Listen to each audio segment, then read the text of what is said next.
to be adding Eric into my live. Ugh.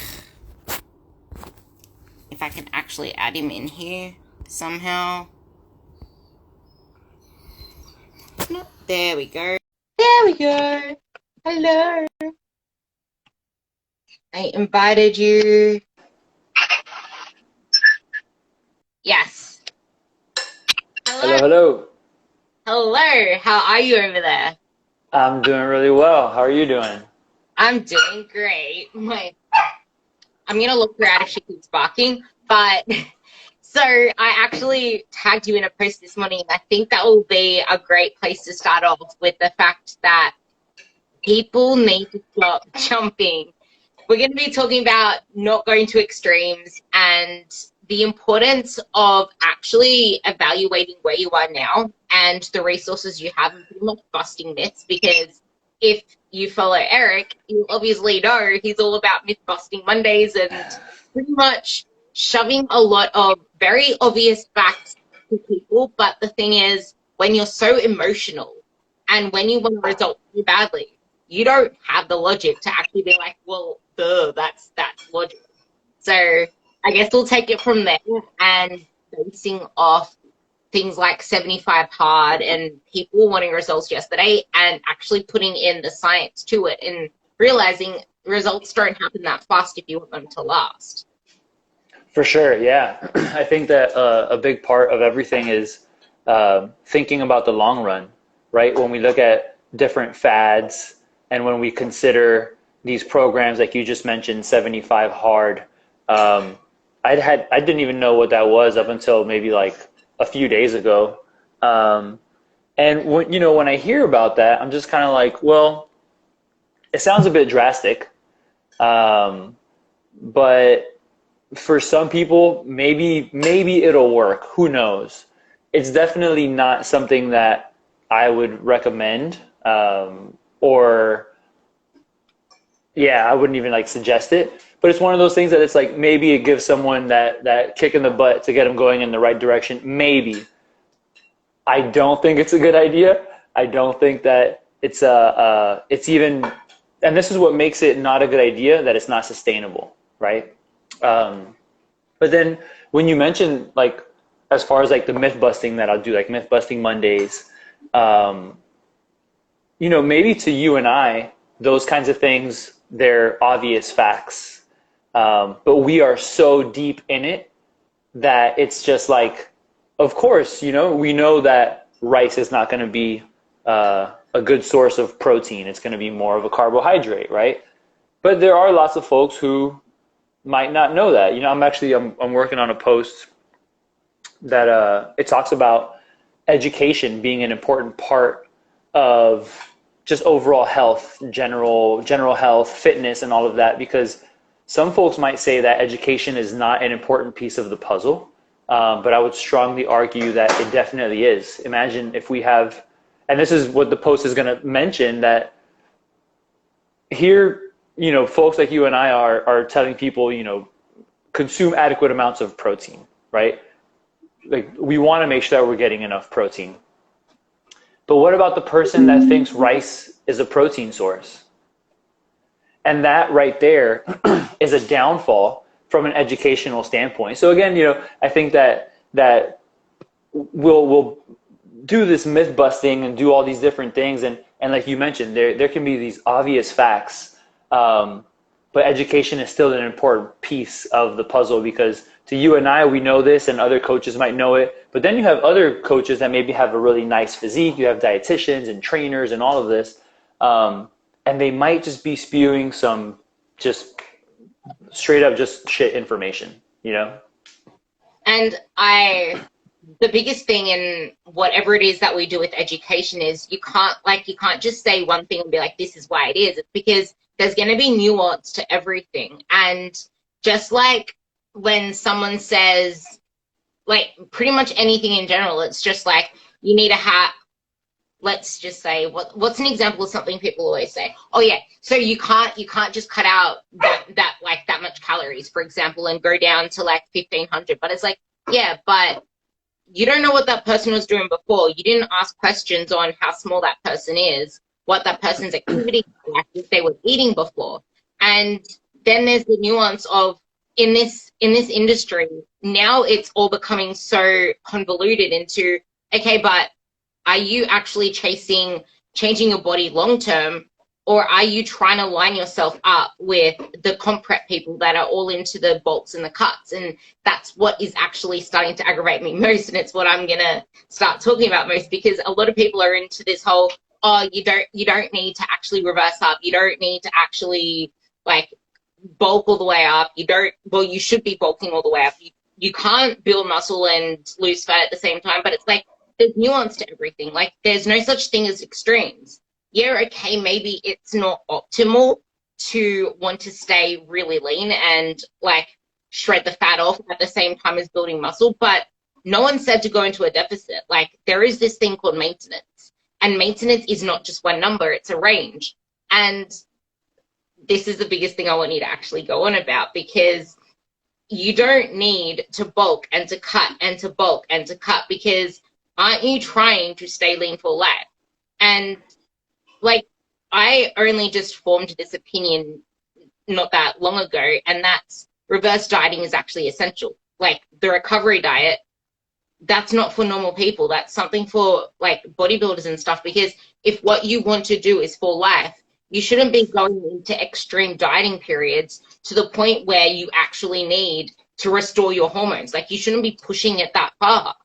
And I guess that's where the nuance comes in, because it's like if you're an active person and you've been maintaining on like 2,000 calories, 2,100 calories, 1,800 calories, you're not going to jump it all the way down to like 1,300, 1,400 and keep driving that to the point where, hey, we need to jump you all the way back up to 2,000. It's like, no, let's like not gradually increase things like an idiot and just go like 100 calories at a time, but actually do it in a way that's just like, you shouldn't be dieting for that long. Again, nuance, because if you have a lot of body fat, you're not going to get metabolic adaptation straight away. Like it takes time. So maybe you can go into like the science of why it is so important to realize you don't need to go into the extremes. It's just moving the pendulum and realizing when you actually change your quality of foods and eat real food, get the actual non-ultra processed foods in, get the protein and get more veggies in. Just by doing that, you can easily put yourself into a deficit without actually changing calories to start with, because you'll be performing more and your expenditure will actually probably be going up. And then you can actually move from there, and you'll realize that that is actually how you can maintain a leaner body once you get to that position. It's not a position of, hey, let's bulk, put all this excess fat on, or let's shred again, and that pendulum. For sure, yeah. There tends to be a lot of extremes that come in and out, and I think that a large part of it does have to do with two things. One is going to be just diet culture in general, where the diet culture pushes us to kind of think about like eat less, move more, and like that's the solution to everything. Now, don't get me wrong. Yeah, eat less, move more. Sure, that's a recipe, right? Or part of a recipe. But that's also like that's like if someone were to tell me, and I don't bake, but if someone were to say like, yeah, sugar, butter, flour, and heat up the oven for whatever amount of time or something. I'm like, okay, yeah, great. What am I going to do? I'm probably going to burn the house down if I were to do that. So yeah, eat less, move more, even though it's not wrong, probably not best advice because there's nuance missing there. So the whole diet culture, pushing this idea that skinny and less is good, right? Less food, less body size, right? So like a smaller individual. And then at the same time, if we take comparison in there, because maybe this has to do with diet culture as well, but do we have just general population individuals comparing themselves to someone who's preparing for a show, right? Someone who's going to compete on stage in bodybuilding or physique or, whatever it might be, or comparing themselves to a professional athlete, comparing themselves to someone that they saw competing in the CrossFit games or something like that. Like, there's going to be nuance to all these things. So of course, if we take a step back and look at what's happening physiologically, if we think that less and less and less and less is going to be the solution, that's going to be a problem because, like, the question that I always ask is until when? We're going to diet down, diet down, diet down. And then what? Like you said, is it going to be bulk like crazy and then diet down again? There has to be this point where we meet somewhere in the middle because the constant dieting down is going to have this impact on thyroid hormones. It's going to have an impact on sex hormones, on bone health, on immune function. It's going to have this impact on all these different things. And then think about this too. If we're constantly going bulk, bulk, diet down, what kind of relationship are we really building for the long term? From a psychological standpoint, are we looking to really have these long-term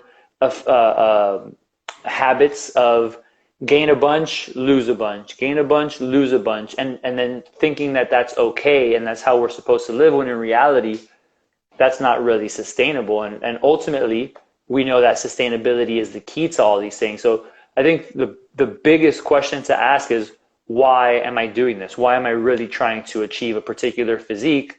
And do I understand the potential consequences that this can have on many things, from metabolism to sex drive to the potential of having children if that's a goal, to not getting sick, especially now that COVID is around, all these different things that we really got to consider, which kind of ties back to comparison and diet culture kind of coming together.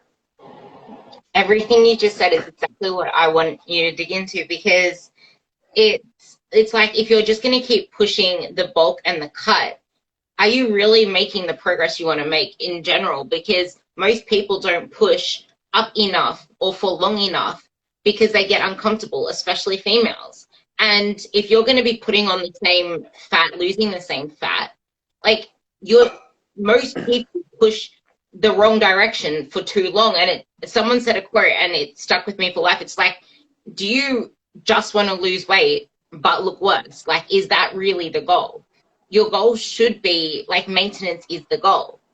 And it's the lifestyle that you also need to consider, like you said, because if you're not factoring in the fact that we're not, like, the gym and what we, like, the foods that we eat, it's not supposed to take up so much of our lives. And it's also why I get so annoyed.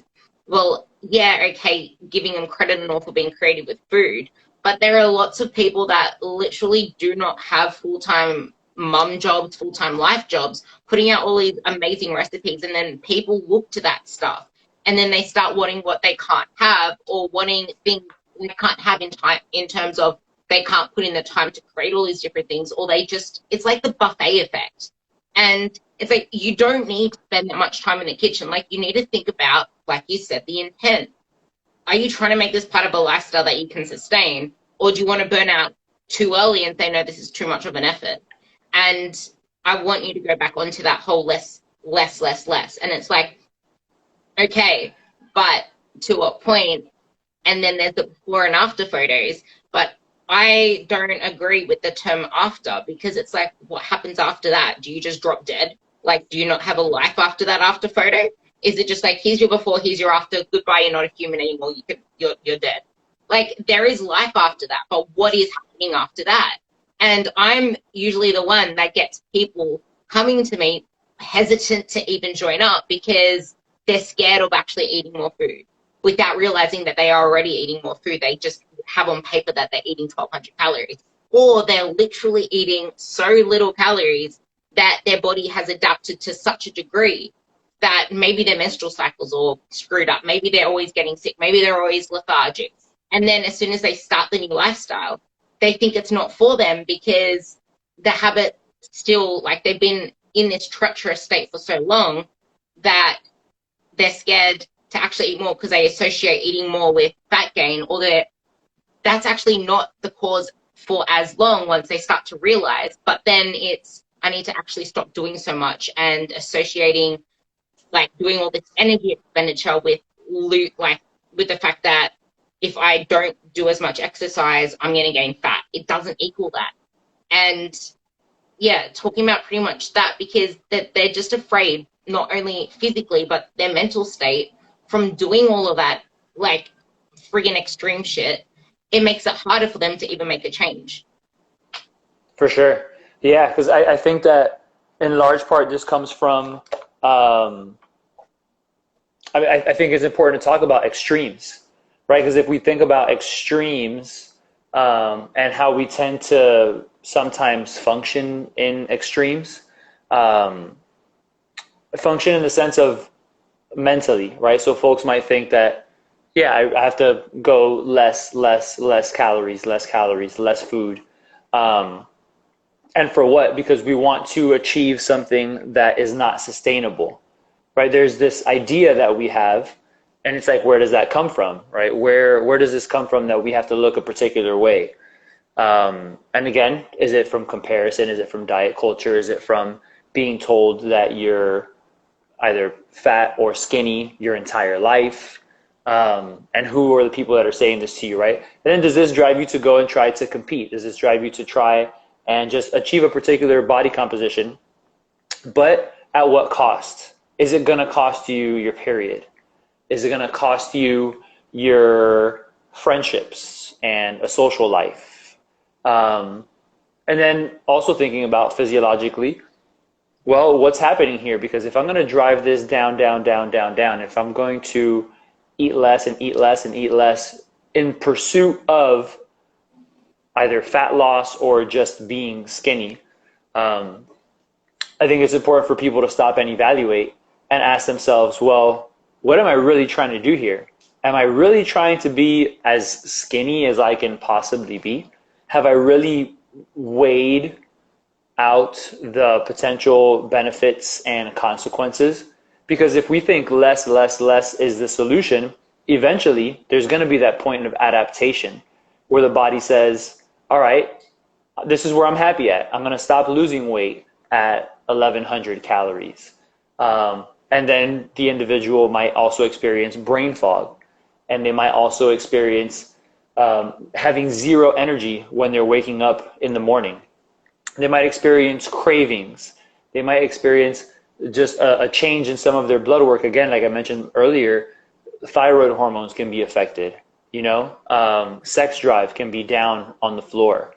And then at what cost, right? So is this going to be, are we going to consider that that's normal? Is that going to become a new normal? Absolutely not. We know that none of those things are normal, but how do we get someone out of that, right? And I actually have an interesting story this is actually a friend of mine that her and I were having a conversation.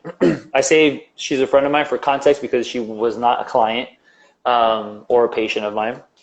And we had a conversation, and she was telling me about the fact that she didn't have her period. She hadn't had her period, if I remember correctly, and I hope that I'm not butchering her story, a year and a half without her period. And we were having this conversation, and I said to her, I said, friend, I'm not going to say her name, but friend, what are you really trying to accomplish with this? Like, what are you really trying to do in the big picture? Are you trying to lean out no matter what? Or are you concerned about your period and getting your period back? And do you want to potentially have children in the relatively near future, whenever she deems that sometime soon? And she just had this look of like, dang, you really gave me something to think about, because I said to her, I said, if being lean is what you're looking for, and she was already training and doing all those things, then it would be a matter of kind of figuring out what's going on with your nutrition, what's going on with your training, like what does everything look like there? Now, if you want to stay healthy and fit, but at the same time, you want to get your period back, then let's talk about that. Because if you want to get your period back, and she kind of told me a little bit about what she was doing and so on and so forth, ultimately she wasn't eating enough. And it's not like she was overtraining. She wasn't training like an insane amount. But I mentioned to her, I said, if you want to get your period back, find a way to slowly increase your calories. Start eating just a little bit more over time. You don't have to jump up by 500 calories immediately, but just something that your body's going to tolerate and feel comfortable with. And sure enough, I want to say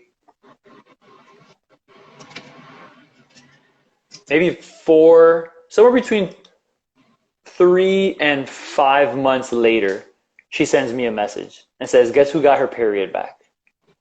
So awesome. And I was like, "That's fucking awesome!" Like, and again, I want to drive this point home that less and less and less and less is not the solution. Less is the solution at times, not for maintenance, not for overall general health, like generally speaking, but of course, context definitely matters. I've actually had that experience with quite a few girls, and I did not expect to have so many clients come to me without their menstrual cycle. And I think my tally is about 6 now. I've got 6 clients, their menstrual cycle back. But a lot of them, it actually took up to a good year of their body actually adapting, because their body maladapted to such an extent. And then if you throw in also the fact that 2 of them were on birth control, and then that in itself is a whole other demon, it's like you need to be patient with the cycle, and you need to realize that the body needs to feel safe in order to actually make any changes. It's not going to do shit if it feels like it's threatened for survival, because the body is made to survive. It's not starvation mode, it's called survival mode, because your body does whatever it can to bring you back to that state of maintenance. And you've touched on blood, and this one is actually, I wish we had longer, because it's like you'll get markers come back in the blood work that are off, but people just look to rectify what they're seeing. It's like, let's just shove a pill on that. Let's just shove some potion for what we're seeing on your blood work. But it's like, but sometimes trying to fix that blood work is going to drive the markers worse, because you're not actually addressing the root cause. Your body is making these changes and like elevating things and lowering other things that are showing your blood work, because something in your system is not wrong. So it's actually doing this stuff to protect your body. But the biggest thing is when people try to lower their cortisol levels, it's like, but it's there for a purpose. It's trying to keep your body surviving. So it comes back to that. You can't just keep doing that less and less and less. It's like, yeah, you can band-aid it with whatever medicine to start with, but you're going to need to address the root cause and not let the bullet hole get deeper and worsen the effect. But then back to the less. It's like, yeah, okay, you'll get to a point where you're at this maintenance, but then you'll actually start to, people think you gain weight, but you gain fat. You can't gain weight if you're still in a technical deficit and you're not doing all these other things, but you can gain more fat because you're going to be losing that muscle mass. You're going to be storing a lot more belly fat because you have cortisol now, and you're going to become more insulin resistant because your body is not going to try and partition all the shit to your muscles. It's going to partition it to what needs it. So that is why you feel like you're going that way. And you're probably going to be performing less. So your expenditure will start being less too, and then surplus, and then you push more. And it's like you mentioned reverse again, and that's the thing, because you don't know how far her body's adapted. And your body isn't just anabolic to muscle, it's anabolic to everything. So you're not just going to gain muscle when you come out of the diet and then push yourself. It's going to come with the body fat, especially if you're in such a stressed out state and so insulin sensitive. So it is important, insulin resistant. So it is important to actually taper it up. So I want you to speak more on that part in terms of like the actual science behind it, because people need to realize that you need to actually realize there is a place here in maintenance. That's the goal. And you can actually achieve all that you want if you see it from the long-term view and realize that it's not just about pushing the gas pedal. Like, you need to cruise sometimes. And my new analogy is now your body is a vehicle. It's a car. Like, you can polish it, wax it, scrub it, do everything you want on the outside. Cool. You can even clean the insides a little. But sometimes it's going to need that deeper service work. It's going to need maintenance. It's going to need to actually go, I don't know how it works there, but we have to get like a green slip. We need to take it to the mechanics and to check engine lights and all this other stuff on the car. And without that, your car's going to fall short probably on the way to something important. And then what? For sure. Yeah, and then I think that that requires context as well, because for some people, less is going to be the solution if you're doing too much. Meaning, if you're eating too much, eating less can be a solution. Um, but also until what point? Because I think the fact that you mentioned our body wanting to be at this maintenance phase, so that's where the word homeostasis becomes very important, right? Homeostasis, just our body wanting, like this is normal for us. If we go here, our body's going to do whatever it can to get us up here. If we go here, our body's going to do whatever it can to go here. Um, and that's, again, where context is very important, because if we think about if someone is in a stressed state, I mean, stress comes and goes. Exercise is a form of stress. I don't know, a coworker being an asshole is a form of stress. Someone driving horribly in traffic could be a form of stress. COVID is a form of stress, and all these different things, right? But stress comes and goes, right? We have some stress and cortisol goes up and whatnot, but then the idea is if it goes up, we want that homeostasis, right, to bring it back down to normal. But if our body is in this constant state of, am I going to get enough food? On top of, I'm getting these updates on my phone, on top of the work stuff, on top of, okay, what is the news and the government going to say now? On top of, oh my God, I have to eat less. On top of, oh my God, I have to go and work out. So it's all these on top of, on top of, on top of, on top of. And then it's almost like our body starts to adapt to this heightened level of stress from a physiological standpoint. And while we're continuing to kind of stress ourselves out, we're not doing ourselves a favor by giving ourselves less food.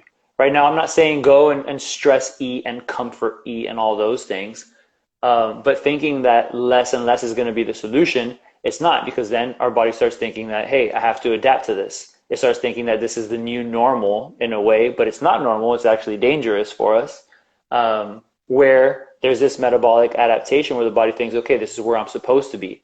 And then there's this shift in all these different hormones, from hunger hormones to stress hormones. You mentioned even insulin resistance as well. So then it's like we're doing all these other things thinking that it's healthier for us.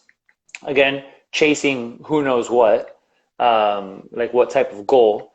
But in reality, we're putting this extra stressor on our body.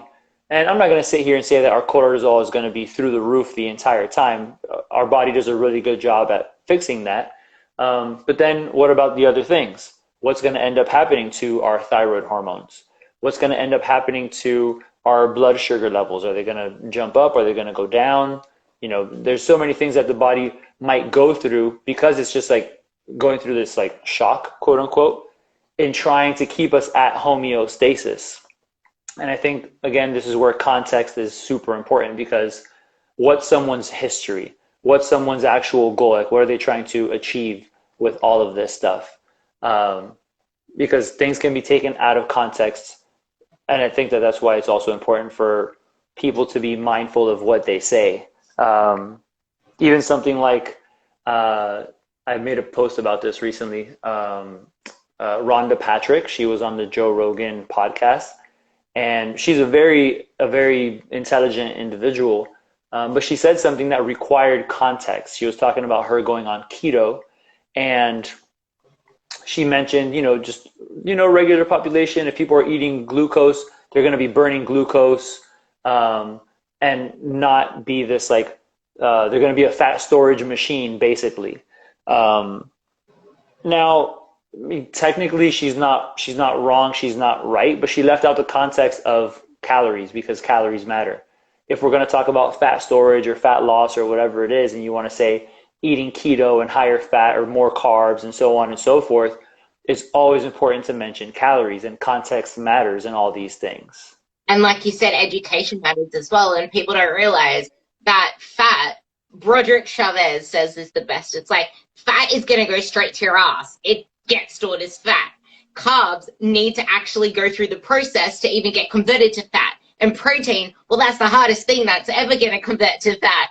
And he was just, it was at a seminar, and you can imagine him, like, you know, Broderick, he's just, it was hilarious. But it's like, fat gets stored as fat straight away unless you actually need it. Like, it does its essentials, and then whatever's left over gets stored in the fat cells. And fat cells aren't just for actual fat. Like, it's a toxic, it's where all your toxins go.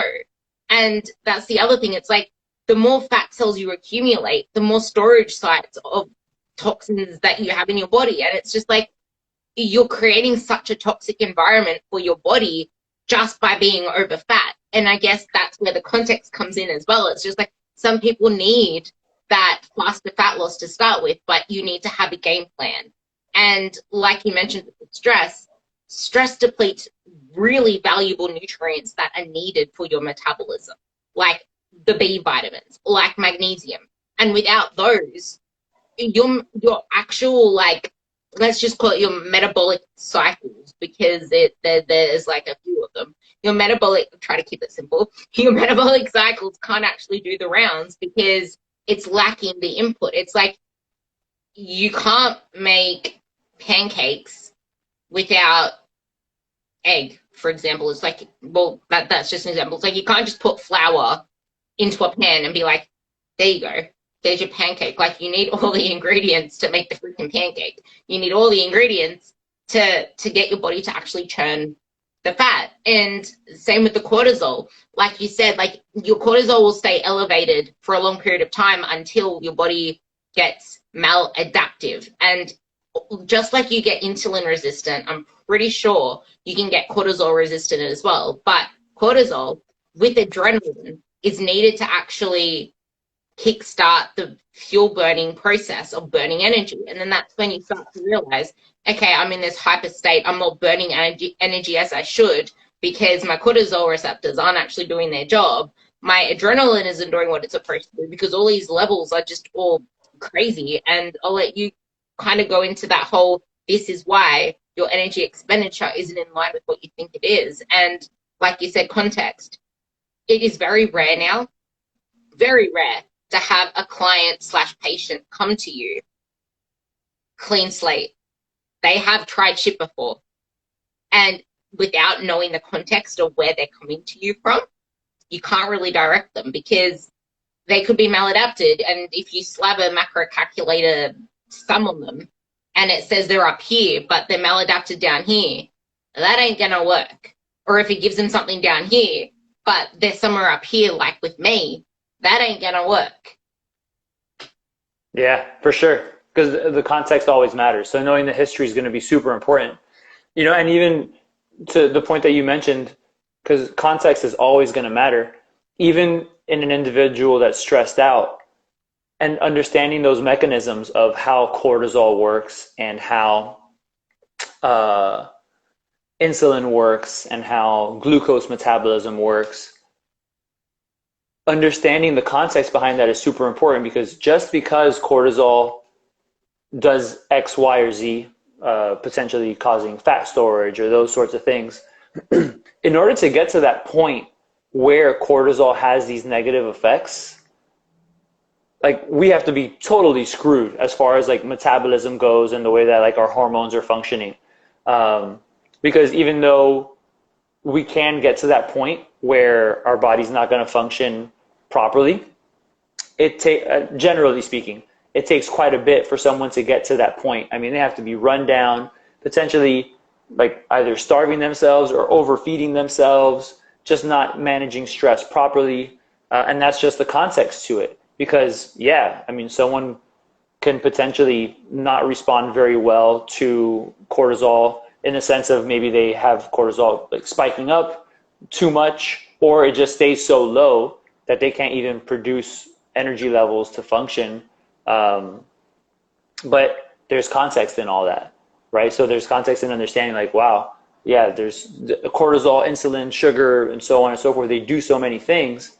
But I think for anyone that listens to this, I think it's important for them to take this point home, that, okay, this might not apply to me, but it's just something to keep in mind. And it might not apply to me in the sense of, like, most people their cortisol and their other hormones, they tend to function well, for the most part. But what are we doing throughout the day to manage stress? How is this affecting our nutrition? What type of hormones are being affected when we do get stressed out? When I get stressed out, am I holding on to it? Am I doing something to release that stress? Because the body is really good at homeostasis. But then going back to the whole individual that we were talking about, like hypothetically speaking, if we're thinking less and less and less and diet down, diet down, diet down, they're never going to feel good. Like, and at what point do you feel good about yourself? Like when you get like very skinny, or is that even what you're trying to accomplish? You know what I'm saying? Like there's just so many things that it's important for us to kind of keep in mind, as far as homeostasis being important and keeping things in context, because it's easy for us to just kind of like lose sight of that context and then think that, oh, this is a one size fits all, or such and such thing worked for my friend, so I got to go on that. And then someone as a coach has to, like, to your point, 100%, listen to this person's history and understand what have they tried, what are they currently doing, and how can we go in the right direction, whatever the right direction is, in order to help fix whatever is messed up in this case. And something else to add on to that is sometimes the answer to a client's or patient's question is going to be, it depends. And like it should always be, because like we could expect a certain outcome from something, but it might actually be different for that person, because not everybody responds in the same way. And it's just like asking a question for why we implemented something for them. It's like, well, try it out, see what happens, and then there's your answer. We can't always give an answer to everything, because yeah, we may, like, I can't remember where I heard it on, but it was like research gives averages. You need to be able to actually apply whatever it is and take the individual out of that and see where that actually produces the results you want to get, because research doesn't do that for you. It proves shit wrong. It doesn't prove shit right. It literally proves shit wrong. Like, okay, this didn't work, because there are all different things that lead to the right answer. It's not just, okay, this research says that this is the only way. And then people take it too far and then they try to micromanage everything. And it's just like, no, you need to like just see it as it is, apply it to your context and see how your body responds from there. Because a lot of the time when it comes to research, it's people that haven't been through however many years doing whatever you did for all those many years. So you need to apply it to your history as well. And back onto like the stress even can impact the way that you digest, the way that your gut functions. And then people think that they have poor gut health, when instead of being like, that's the biggest thing that I'm finding. It's that people are claiming, oh, I need to take this supplement for my gut. I need to take probiotics for my gut. I need to do this for my gut. It's like, you do realize that heightened levels of stress do that shit to your gut, because you're not going to be digesting properly. Your body's not going to be absorbing nutrients properly. You're going to actually slow down that motility rate. So that is why your gut is doing what it's doing, and you don't need an expensive supplement to fix it.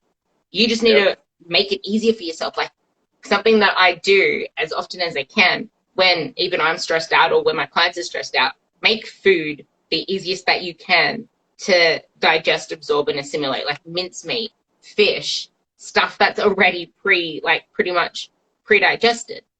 And don't just jump to a supplement. And because I know you need to go soon, I was gonna say, do you want to sum this up by just give your 4 top myths that you are seeing surface the most lately? For sure, yeah.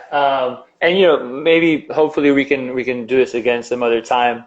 I know schedules can get kind of crazy and whatnot. But 4 top myths. I don't know that there are 4 exact ones, but I do have quite a few that I can think of. One of them is just about anything about protein. When it comes to protein being bad for the kidneys, protein like more than 25 grams doesn't get absorbed. And And if there's anything that you're hearing about protein out there from someone, it might not be accurate, right? Because people have these misconceptions about it, but we do absorb more than 25, 30, 40 grams of protein. Protein is not bad for our kidneys. If anything, I consider protein like the the king macronutrient, so to speak, or like the master macronutrient. Um, so yeah, one of my favorite things to say is when in doubt, protein. Uh, Something else that I think is uh, a bit of an annoying myth is when people take creatine out of context in a way.